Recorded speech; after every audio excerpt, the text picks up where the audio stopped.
ಎಲ್ರಿಗೂ ನಮಸ್ಕಾರ. ನಾನು ನಿಮ್ಮ ಪ್ರೀತಿಯ ಪಿಂಕು ಸುಷ್ಮಾ ಜಾಸ್ಮಿನ್ ಗೋವರ್ಸ್ ಇಂದ. ನಿಮ್ಗೆಲ್ಲ ಗೊತ್ತಿರೋ ಹಾಗೆ ನಾನು ರೀಸೆಂಟ್ ಆಗಿ ಒಂದು ಫೋಟೋ ಶೂಟ್ ಮಾಡಿದ್ವಿ. ತುಂಬಾ ಮೆಸೇಜಸ್ ಬಂತು, ಯಾವ ಪ್ಲೇಸ್ ಇದು, ಏನಿದು ಶೂಟು, ಯಾವ್ದು ಇದು ಅಂತೆಲ್ಲ ತುಂಬಾ ಮೆಸೇಜಸ್ ಕಳ್ಸಿದ್ರೆ ಆದಷ್ಟು ನಾನು ರಿಪ್ಲೈ ಮಾಡಿದೀನಿ. ಸೊ ಅದನ್ನ ಇವತ್ತು ಹೇಳೋಣ ಅಂತ ಅನಿಸ್ತು, ಹಾಗೆ ಒಂದು ವಿಡಿಯೋ ಮಾಡೋಣ ಅಂತ ಅನ್ಸ್ದಕ್ಕೆ ಮಾಡ್ತಾ. ಆಕ್ಚುಲಿ ಅದೊಂದು ಮಾಡೆಲ್ ಶೂಟು ಅಂಡ್ ಇವ್ರು ನನ್ನ ಮಾಡೆಲ್ ದಿವ್ಯಾ ಅಂತ. ಇವ್ರು ಕೂಡ ನಮ್ಮ ಕುಪ್ಪದವ್ರೆ. ದಿವ್ಯಾ ಕೇಳ್ತಾ ಇದ್ರು ಒಂದು ಮಾಡೆಲ್ ಶೂಟ್ ಮಾಡ್ಬೇಕು ಅಂತ. ಸೊ ಸ್ವಲ್ಪ ಡಿಫ್ರೆಂಟ್ ಆಗಿ ಮಾಡೋಣ ಅಂತ ಅನಿಸ್ತು.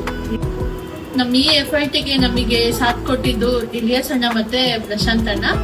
ಇಲಿಯಾಸ್ ಅಣ್ಣ ಬಂದು ಎನ್ನಾರ್ಪುರ ಕೈಮರ ಅನು ಡಿಜಿಟಲ್ ಸ್ಟುಡಿಯೋ ಇದೆ ಅವ್ರದ್ದು. ಇವತ್ತು ಸಂಜೆ ನಾನು ಆ ಫೋಟೋಸ್ ನ ಪೋಸ್ಟ್ ಮಾಡ್ತೀನಿ. ನೀವೆಲ್ಲರೂ ನನಗೆ ತುಂಬಾ ತುಂಬಾ ತುಂಬಾ ಹೆಲ್ಪ್ ಮಾಡಿದೀರಾ, ತುಂಬಾ ಸಪೋರ್ಟ್ ಮಾಡಿದೀರಾ and I am very thankful. ತುಂಬಾ ಜನ